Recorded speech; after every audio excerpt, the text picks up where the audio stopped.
ቅዱስ ያሬድ በትግራይ አብያተ ክርስቲያናት እየተፈጸመ ያለውን የተማሪዎች ወታደራዊ አፈሳ በጽኑ አወገዘም።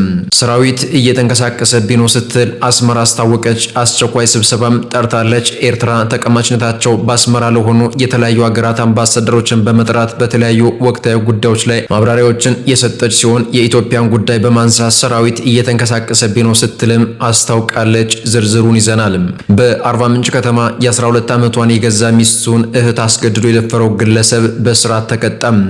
በደቡብ አፍሪካ ከ900 በላይ ሰዎች መታሰራቸው ተገልጿል። ሰላም ጤና ይስጥልን የተከበራችሁና የተወደዳችሁ የቻናላችን ቤተሰቦች እንደምን ቆይታችኋል? ለሰዓቱ ብለን የመራረጥናቸውን አጫጭር መረጃዎችን ይዘን ቀርበናል። እስከ ፍጻሜው ድረስ አብራችሁን ቆዩ።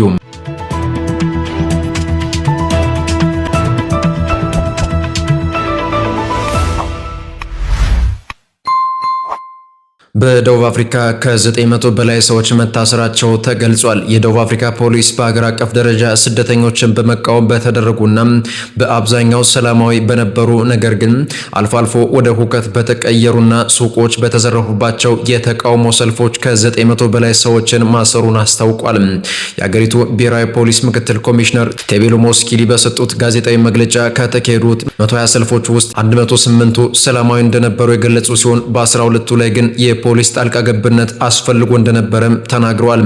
አክሎም ለእስሮቹ ምክንያት ከሆኑት ጉዳዮች መካከል የኢሚግሬሽን ሕጎችን መጣስ፣ ህዝባዊ ሁከት መፍጠር፣ ህጋዊ ሰነድ የሌላቸውን ስደተኞች መደበቅና ዝርፊያ እንደሚገኙበት ገልጸዋል።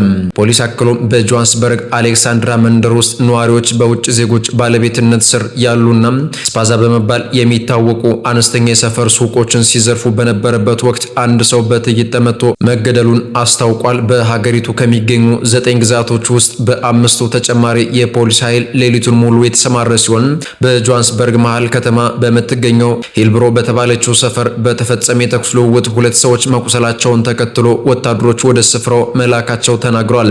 በወደብ ከተማ ደርባን ደግሞ ከተቃውሞ ሰልፉ ዋዜማ ላይ ጥቃት ሊደርስብኝ ይችላል የሚል ስጋት አድሮበት ከአንድ ህንፃ 8ኛ ወለል ላይ ዘሎ ህይወቱ አልፏል በተባለ አንድ የውጭ ዜጋ ሞት ዙሪያ ፖሊስ ምርመራ መጀመሩንም አስታውቋል ሲል ሮይተርስ ዘግቧል።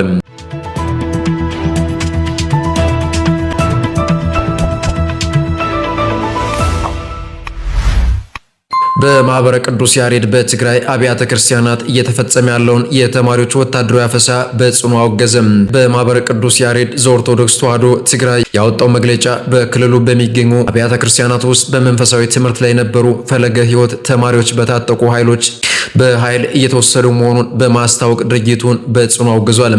ማህበሩ ባወጣው መግለጫ እንዳስታወቀው በቤተ ክርስቲያን ቅጥር ግቢ ውስጥ ተጠልለው መንፈሳዊ ትምህርታቸውን የቅዱሳን መጻሕፍትን ምስጢርና ያሬዳዊ ዜማ ትምህርት ሲከታተሉ የነበሩ ተማሪዎች ከመቀለ ደብረ ቅዱሳንና ከጽርሐ አርያም አብያተ ክርስቲያናት በኃይል ተወስደው ወደ ሌላ ቦታ መወሰዳቸውን ገልጿል። ቤተ ክርስቲያን የሰማያዊት መንግስት ምሳሌ፣ የአማኞች መጠለያ፣ የመንፈሳዊና ስነ ምግባራዊ ህንፃ ማዕከል መሆኗን በማንሳት ቅጥሯ ለምዕመናንና በተለይም ለትምህርት ለተሰማሩ ወጣቶች የተከበረ መሆኑን ማህበሩ አስታውቋል። በችግርና በፈተና ውስጥ ያለውን ህዝበ ክርስቲያን የሚያጽናናውን ተቋም ማዕከል በማድረግ ተማሪዎችን በኃይል መውሰድ ለህዝበ ክርስቲያን ማሳዘንና ለእግዚአብሔር መፈታተን እንደሆነ የገለጸው ማህበሩ የተወሰዱት ተማሪዎች ወደ ትምህርታቸው እንዲመለሱም ጥሪ አቅርቧል። በተለይም ሰባኪያነ ወንጌል፣ መንፈሳዊ ሚዲያዎች፣ አህጉረ ስብከቶች፣ ብፁዓን አበው ሊቃነ ጳጳሳትና መንበረ ፓትርያርክ ይህን አካሄድ እንዲያወግዙና አስፈላጊውን እርምጃ እንዲወስዱም አሳስቧል። ማህበሩ አያይዞ ቤተክርስቲያን የባህል፣ የቋንቋ፣ የሳይንስና የሃይማኖት መሰረት እንደመሆኗ መጠን በእንዲህ አይነት ድርጊቶች የቤተክርስቲያኒቱ ተልእኮ መስተጓጎል እንደሌለበት አጽንኦት ሰጥቷል።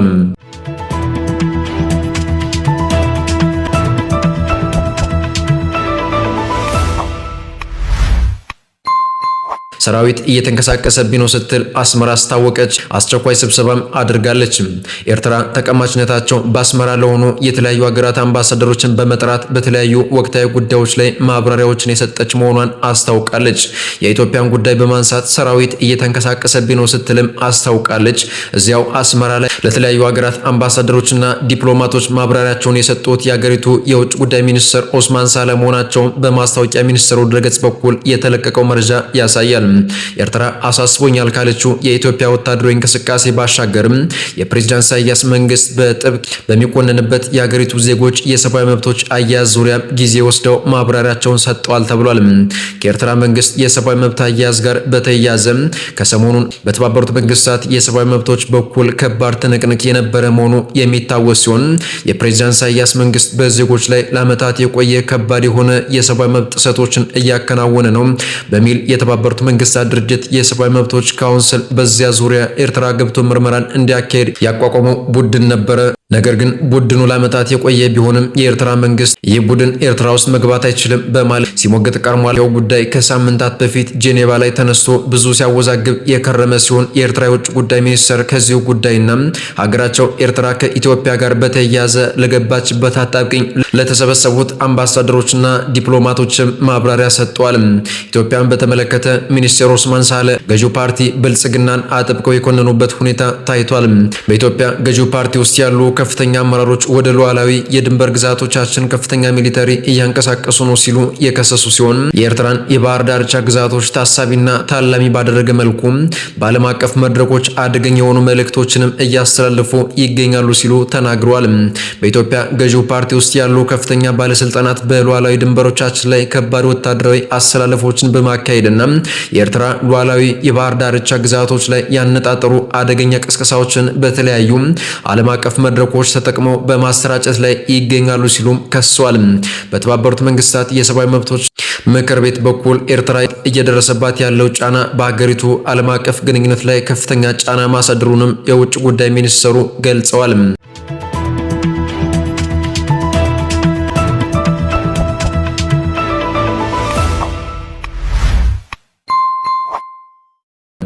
በአርባ ምንጭ ከተማ የ12 ዓመቷን የገዛ ሚስቱ እህትን አስገድዶ የደፈረው ግለሰብ በእስራት ተቀጣ። ተከሳሽ አቶ ሃይማኖት ዮሐንስ የተባለው ግለሰብ መጋቢት 13 ቀን 2018 ዓ.ም ሌሊት ሰዓቱ በውል በማይታወቅበት በአርባ ምንጭ ከተማ ሼጨ ክፍለ ከተማ ዶይሳ ቀበሌ ልዩ ስፍራው አሻም ሆቴል ጀርባ አካባቢ የባለቤቱ እህት በሆነችው ታዳጊ ላይ ያስገድዶ መድፈር ወንጀል መፈጸሙ ተገልጿል።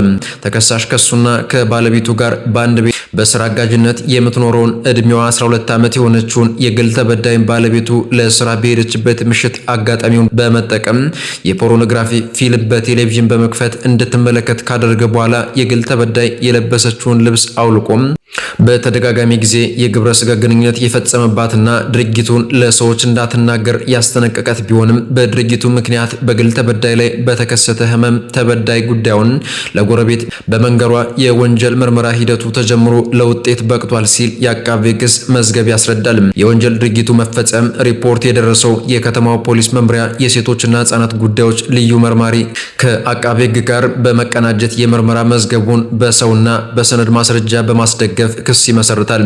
ጉዳዩን የተመለከተው የአርባ ምንጭ ከተማ የመጀመሪያ ደረጃ ፍርድ ቤት ተከሳሽን ጥፋተኛ በማለት በ20 ዓመት ጽኑ እስራት እንዲቀጣ ሲል ብይን ሰጥቷል።